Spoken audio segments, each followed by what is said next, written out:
arguing with high school students. Every time he's ever argued with an adult, he's lost and lost bad.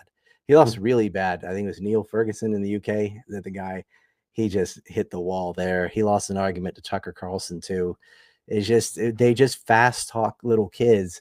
I'm like, this is really disgusting. You're like fast talking 15 to 18-year-olds, who are nervous and on the mic for the first time. And you're just like, oh yeah, like, well, what's the 15th Amendment say? Oh, you don't know off the top of your head? Oh, I do.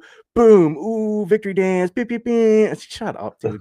I thought about the most disgusting thing now is they have like a clock and they're sitting on a table and they have like a circle of people like, all right, come at me. We're going to be South Park did a great thing about the master debater. It's like, you're arguing with children. You already lost. And sometimes the children win. In fact, when Charlie Kirk went to Cambridge, they beat him up pretty bad. Like, he did a little better at Oxford, but yeah, and he's lost debates, but they just, those don't go online. They try and suppress those as much as possible. But this is the kind of political discourse we have as adults arguing with children. Say, why don't you have this discussion with an adult? And that's what happened all of once at TPUSA when Josh Hammer had to argue with Dave Smith. And Dave Smith is like, he's on our side and everything, but that's not the guy I would choose to argue our position. Like, he argued with Doug Murray about Palestine, and the best he could come up with is the blockade of potato chips. He didn't bring up cast lead. He didn't bring up pillar of defense. He didn't bring up protective edge. He didn't bring up the March for Peace. He didn't bring up the 2021 massacres. He had so many layups he could have taken, but he doesn't really know the issue very well. So he's like, what about the blockade? And he let him get away with talking about weapons under every other house and tunnels and da-da-da-da. Because he's just like, oh, I don't like Hamas and I don't like IDF either. Like, he's not very good at debate. And he doesn't know the issue very well, but he's Jewish. So he gets invited to everything because he's like the Jew that is against Zionism. So he got to argue, but he did very well against Josh Hammer because Josh Hammer's even dumber. And so for the first time, you had two adults talk about the issue and Dave mopped the floor with him. It was hilarious. And the TPUSA crowd was on Dave Smith's side. And so good for him. I just wish it had been someone like Norman Finkelstein or somebody who really, really does know this stuff in and out would have done even better, but they never let them talk. So, oh well. Yeah, Dave Smith did great with Douglas Murray as well. So anyway, you got a question from Psycho. He didn't. He did not. It was about even. Like, Dave had so many slam dunks that he missed in that debate. He got him really good with, oh, you've never been there, and like that was funny and all. And he had some points that were pretty good, but it was like, dude, you let Doug get away with a whole bunch of lies that you did not call him out on. People thought he did well because those people don't know it either. Like, they're like, the first time they've ever seen anybody get to push back. But it's unfortunate. Like, Dave should not have been in that chair. He's Rogan's friend or whatever. But I could list like 50 people off the top of my head who had done a way better job. But they're not Jewish, so they don't get to be in the chair. Yeah, Finkelstein's good. All right, so Psychonaut wants to know your take on Fuentes. You think he got the call or was always a grifter? He's always been a grifter. I think he's, for the first time ever, being sincere. He doesn't think it was Israel. That does not make him pro-Israel. That does not mean they're paying him or anything like that. I think he's trying to rebrand himself because this guy is just like an ardent racist that a couple years ago had no problem with genocide at all. In fact, I had a debate with him where he was promoting state genocide. He painted himself in a corner and was promoting state genocide. So it was okay as long as it's not happening to whites. It didn't matter. If it happened to American Indians, Palestinians, he didn't care. He's on film saying, oh, Ryan Dawson, he's like a bleeding heart liberal because he's like American Indians, so he like feels sympathy for Palestinians. Oh, I don't care about Indians or Palestinians. Like, he didn't start caring about Palestine until he saw it was useful as a vehicle to bash on Jews. He didn't care. It's not an Israel thing for him. It's a Jewish thing. And they argue incessantly about race realism and why don't you say Zionist? Why don't you say Jew? And like, because it's not accurate. It's not a Jew thing. It is a state thing. Israel is a country, just like North Korea, and it's a shitty country. It is not a byproduct of biology. But the Groyper crowd thinks it is. They think it's his genetic disposition to behave that way. So he's trying to rebrand. I think he's trying to take Owen Schroyer's position at InfoWars, and he'll be working for Alex Jones pretty soon. But as far as getting the call, no.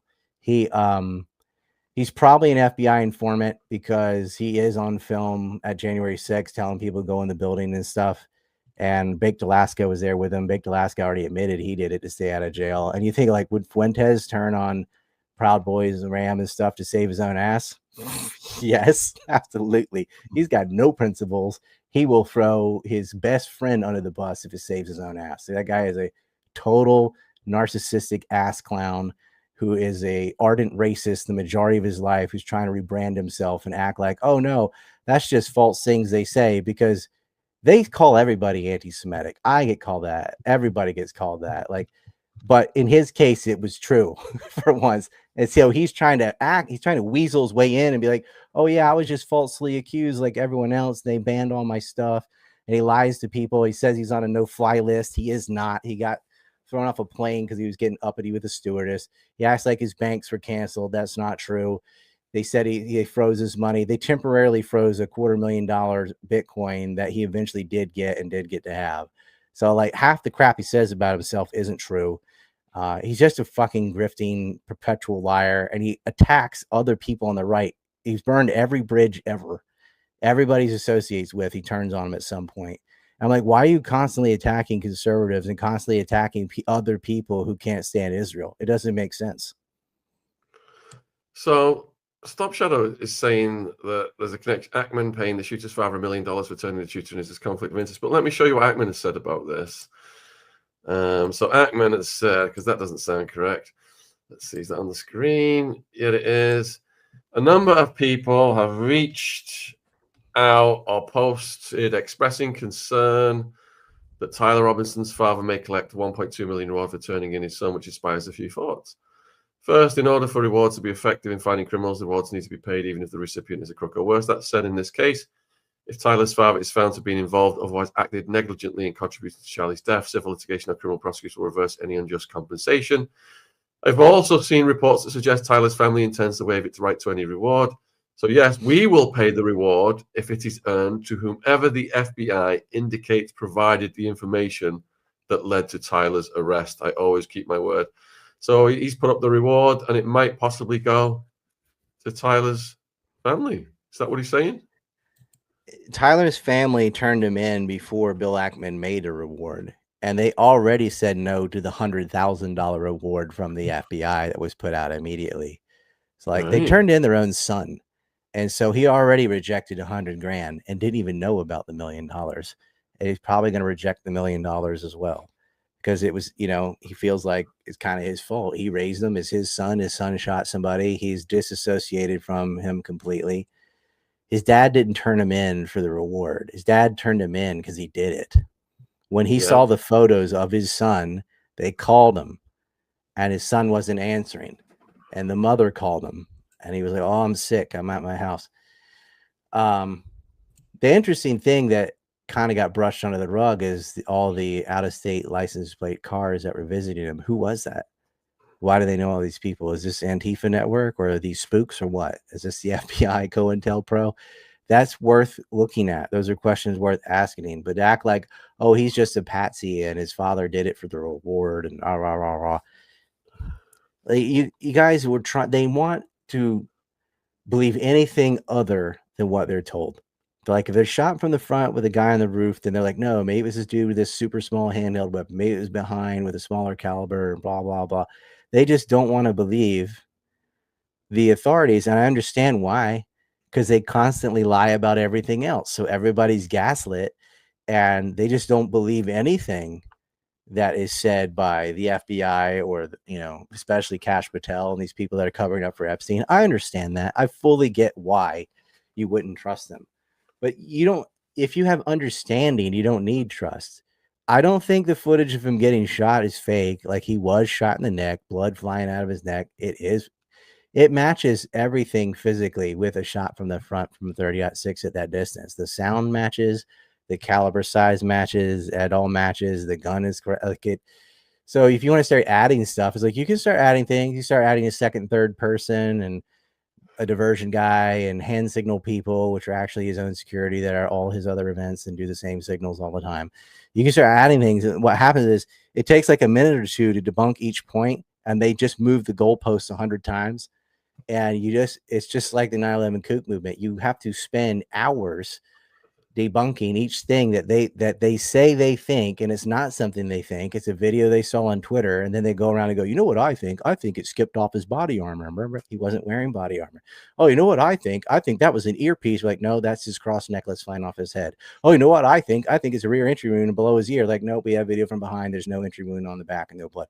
Well, you know what I think, and it's like, dude, you didn't think of that. You saw videos on Twitter or TikTok, and then you repeated them. That is not your thoughts. That is social programming. And when you see that amount of disinformation coming out to kookify the whole issue, they're hiding something else. And I think what they're hiding is the network is Antifa, which is tied to the FBI.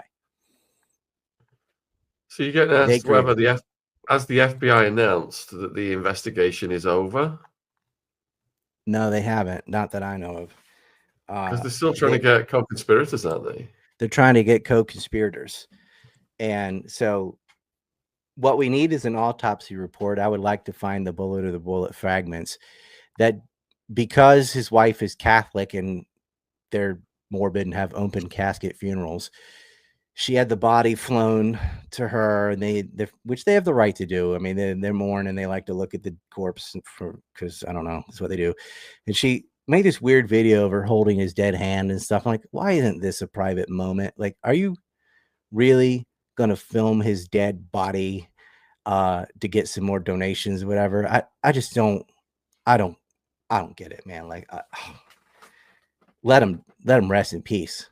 Have your moment, film it for yourself if you whatever, but why did that go online? I don't understand for the life of me why you would film that. But they do have to dress up the body and have an open wake and stuff according to their religion, and then they had to fly it around again. But the autopsy should have been done first. And if that bullet's in his body, which it appears to be because there's no exit wound, then it's either, by his spine or shoulder blade or some kind of big bone where it fractured. They have to dig that out, and that would be a lot of cutting. Not going to look good later. But if they cut him in through the back or whatever, I guess they could get at it. But they need to produce the bullet or bullet fragments and prove that it's a 30-06 and matches that gun. They need to prove that. But those things usually take about 4 weeks, and it'll be up to the family to decide whether that's public or not.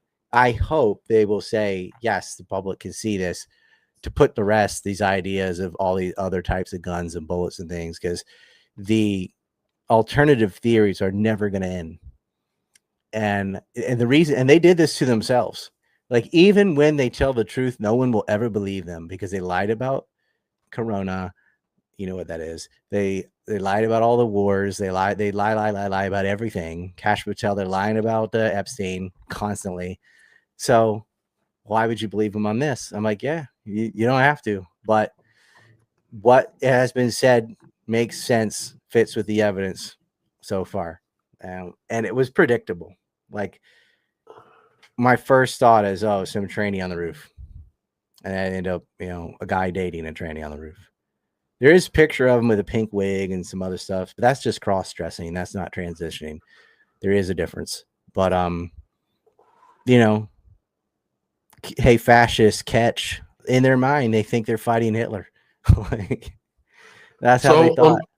On Friday, Ryan, Candace's most recent video on this, she said, she showed the guy taking down the camera, etc. She said she's watched that video now, and there was no blood from the back view. And you got quite a few people have asked in the chat. That was online already. The camera crew that's Charlie's camera crew. They're there. That's his own employee. It wasn't some guy that came get me. It was a guy that did media with Charlie Kirk. Forgot his name, but they took it down. But there is already footage from behind where he falls. He falls to the left on his side. His hands are in like a T-Rex position. He's still holding the microphone. Never let it go, just like Shinzo Abe. He fell. Boom. But there's no blood on the back of his head, no entry wound, nothing like that.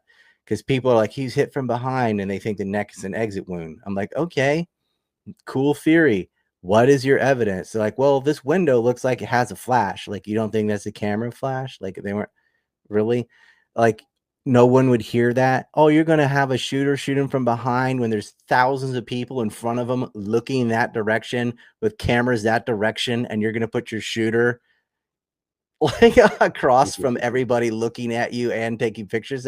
That's so stupid. If you're going to shoot him, you want to be behind the crowd where everyone isn't looking and everyone is not pointing cameras. The only cameras really pointing that way are the ones behind Charlie Kirk, but they were not pointing up toward the roof. They were just pointing straight. But you do see the back of his body, and there is no entry wound on the back. He was hit here at an angle going down. So it went down into his body. Like, I'm going to turn like this, and it'll hit his shoulder blade. And that, Charlie was 6'5". Not like huge, but, big. And a 30-06 can go through, but it is, if it went through enough meat and hit bone, it could fragment and tear downward into his body. But they have to produce that, because the internet is never going to stop until you produce a bullet or bullet fragments or show an exit wound. And there was no exit wound based on video evidence. So that means that bullet's in his body. They need to retrieve it and release that autopsy report, or people are forever going to invent things. So, Danielle, what happened to the crime scene? Why have they already laid pavers over the murder scene? Clearly unusual activity. Won't you agree? Yeah, I totally agree with that. Like, unless they already found the bullet in the autopsy, because if you don't have the bullet yet from the autopsy, why in the world would you dig up all the grass and stuff around it where a bullet could be? You have to have that bullet before you can touch the crime scene. And they went and then put in a fountain or memorial or whatever. Like, I understand you want to have it memorialize this guy, but that where he died is a crime scene, and you need to find the bullet before you touch the crime scene. If they already know from the pathologist that they have the bullet, if that's some inside thing they know, but we don't know if they know that or not. So, and it's really stupid to do that, knowing the public's going to say, hey, what are you doing? You haven't found the bullet yet. Why are you scraping up all the land? What a dumb decision. You can wait a few weeks before you start building a monument. This should never have happened. All right. They contaminated it. Yeah, exactly. They contaminated the crime scene. We've got almost 3,000 watching now. Please support Ryan on his links. There's his X, there's his store in the chat. And Ryan earlier said then that, if we think about the traditional infiltration of a group by the feds, you see these documentaries, the neo-Nazis and the feds get in there and encourage this and that. Yeah, well, I think what you're saying, Ryan, is we've got a modern day version of this now, where these groups are infiltrated through the internet, right, and radicalized through the internet, and possibly, furry group, whatever it was, could have been infiltrated. Now, what would the motive be to have him assassinated, and which three-letter agencies do you think could possibly be involved? That's what makes this case quite interesting, because if he's radicalized by an agency online, there's so many enemies that he made. So you do have the radical left that really they wanted to get rid of him because he is why Trump won. Like, he did get the youth vote out. He did make a difference, and they want to shut that up, and they want to make other people scared to speak. Other conservatives scared to speak on this issue. If he was really going to turn on Israel, which I don't think there's good evidence to say that, but if Tucker and Candace have some super secret information and they don't think he was just telling them what they want to hear, that he was going to at least go against Netanyahu, if not go against Israel, then they have a motive to get rid of him, and they would Israel would in a second kill anybody they want. So there's another group. Outside of the US and Israel, there isn't really a strong incentive to kill him. Maybe Ukraine, because he did oppose that war and wanted to end that. They could get mad enough to do it. But that's the weakest one of those three. And I don't see anyone else with any incentive to kill him other than those three groups. And didn't the shooter have a family member that's fighting in Ukraine for Ukraine? Yeah, but Charlie opposed the war anyway. Like he saw that was Biden's fault. You know, he saw it, whether he's sincere or not. He found a way to bash his political opponents. Oh, it never should happen. Hundreds of thousands of people are dead in that war, and Joe Biden's one that started it, not Trump. So that was something he was also, he didn't want to go to the war with Iran. And people are like, wow, how could it be such a hardcore Zionist and go against Iran? There are a lot of Zionists that don't want war with Iran, not because they think it's morally wrong or anything, but because they're afraid they will lose. What do you think of Candace posting this photo of the shooter supposedly casually in a Dairy Queen 20 minutes after the event? Yeah, it's it makes it very hard to know whether that's authentic or not, because you can just AI face swap anybody in a Dairy Queen and say it's him. There's a Superman movie. Remember Maxwell in the In-N-Out burger, was it? Yeah, she faked that, and she was across. I said that. I was like, she's on the other side. I told on your show, I said she's in the Northeast. She's married. I knew where she was. She put out this fake photo. That photo, I don't know. Like, there's a Superman advertisement. Wasn't that movie like in the US many months ago? They still have, is there Dairy Queen have some Superman flavored something? Like, why is there a Superman movie poster in the background if this is a modern photo? Maybe they are still advertising Superman. I'm not over there. I don't know. But like I thought that was already out of theaters. So I don't know. But it's very easy to fake that. Now, if it is him, so what? He went to Dairy Queen after he shot somebody. So why not? They're like, oh, why would you go eat? I'm like, what? Why would you not eat? And what's so bad about that? Here's an interesting question from Judy. Ryan, will Israel infiltrate the Turning Point company by installing Ben Shapiro as the new face, or do you think Erica will become the nightly face, as we will see in the future? I don't know that much about Erica. Like, Charlie did everything. I will say this too, that hurts the Blumenthal Candace argument, is Charlie and his wife shared everything. So if Charlie was about to turn on Israel, his wife would be of the same opinions and would know that Charlie was going to do that. And yet she is still pushing all the Zionism. Now, you could excuse that. Could she be afraid? Exactly. You could excuse that by saying, well, she's afraid they'll get her next or whatever. But I don't think Ben Shapiro, I think he would love to take over Turning Point USA, but it's so on the nose.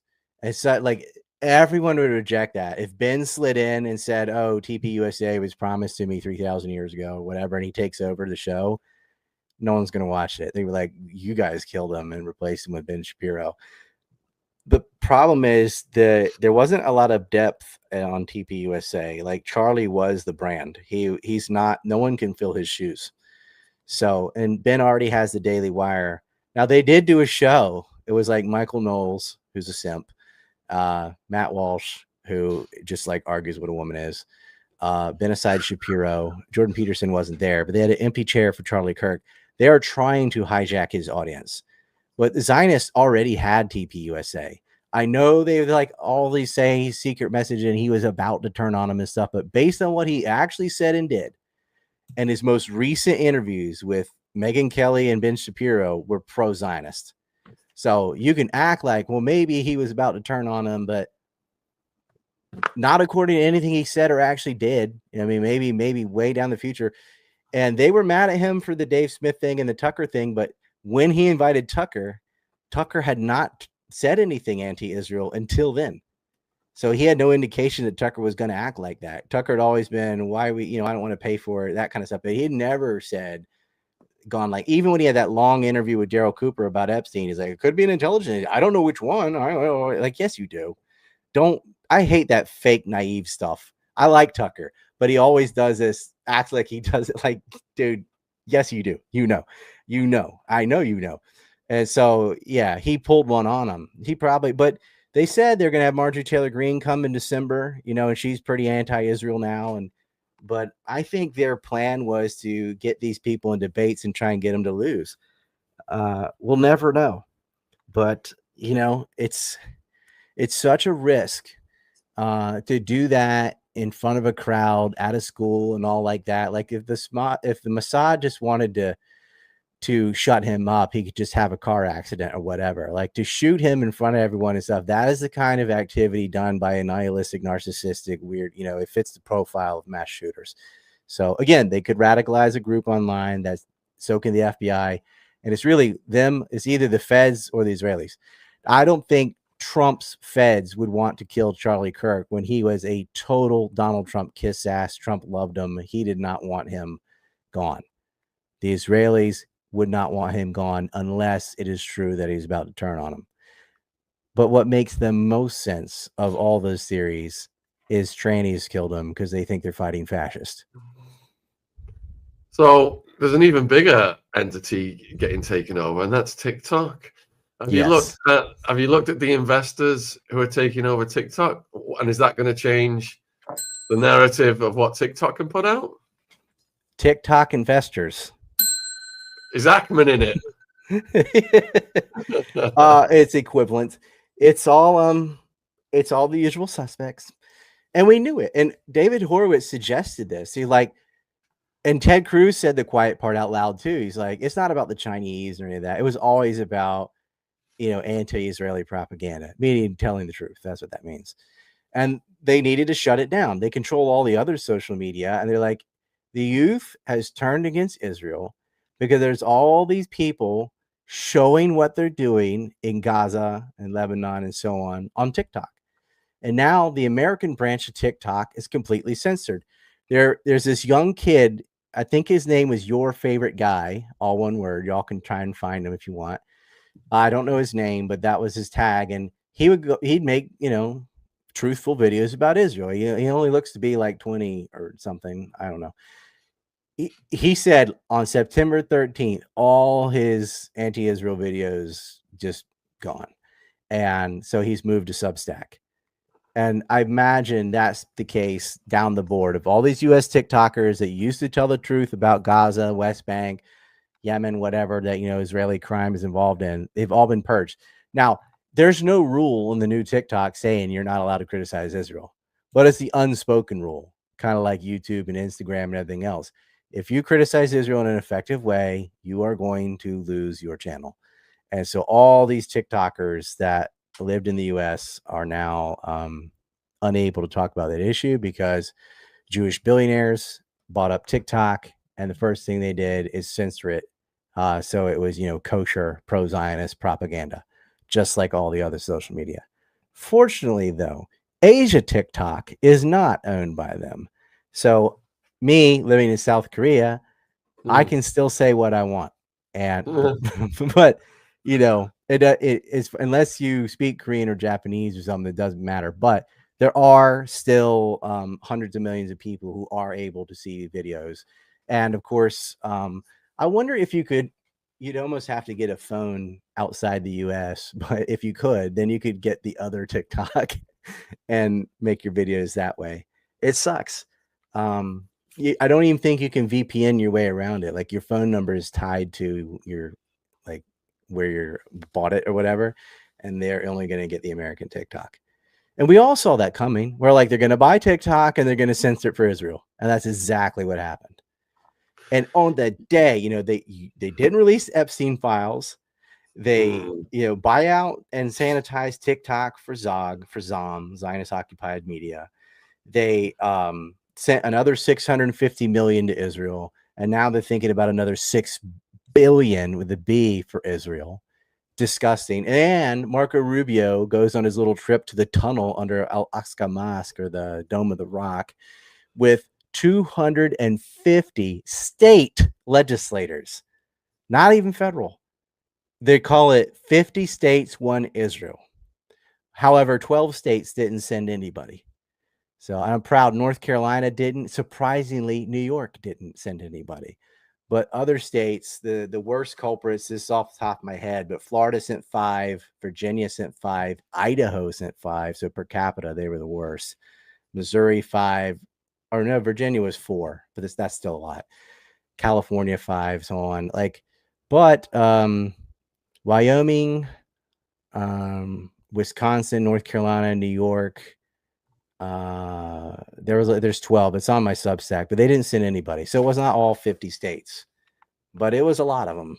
You know, you had 38 states or whatever that did do it, but they sent 250 state legislators and they're planting trees. Oh, October 7th, it happened for no reason at all. They just kill us because they're anti-Semitic, whatever. And, you know, all this just happens quietly while everyone's obsessed with Kirk and talking about Charlie Kirk. And man, all the talk about the woman stabbed on the bus and the Epstein files and everything that people were talking about prior to Kirk's unfortunate murder have disappeared. They're off the media cycle. I don't want to let that go. Why is our Senate protecting kitty fiddlers? Why? You can't drop that issue. No matter what happens, you have to talk about Epstein. You cannot let them get away with it. And we still are. All right, you got a lot of questions about the people around Charlie. I'll read you a few of them. Candace said and showed a video that someone filmed of a man just standing there on his phone behind the sidewall, not panicking at all. That's one question. Why were the three security people standing around Charlie? No one is mentioning they were signaling for someone to take the shot. Who was the guy in the white T-shirt in the audience left of Charlie holding his hands in a shooting stance, and you can see his arms recoil after the shot was taken? Yeah, I've seen all these things. Listen, if somebody feet away from Charlie shot a gun, everyone would hear it and they'd tackle that person. You cannot go, it didn't have a silencer or anything. If you shoot a gun that close in a crowd, everyone will know. The hand signal thing, if you go back and look at his other talks at other colleges, it's the exact same security guards, and this is them communicating with each other. That you don't need to signal someone to take the shot. Why? He sees him, he shoots him. He doesn't need a signal from anybody. He's just going to shoot him whenever he wants to. Like, he got up, it was like on the second question. He got up to the roof. He waited for Charlie to sit down, so he had a stationary target, and he shot him. He shot him as soon as he started talking about trans stuff. You don't need anybody to be like, hey, now, take the shot now. Like, he knows he's there. What do you need a signal for? That is his same security detail, and they do that stuff all the time, talking to each other. They really didn't have a lot. He only had like 6 people and 3,000. There was no metal detectors, no nothing. To have an event outside like that was a very stupid decision.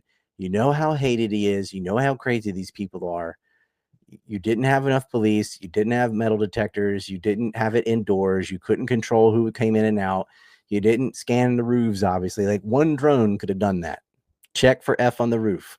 They didn't do it. A lot of bad decisions were made, and they're going to have to live with that.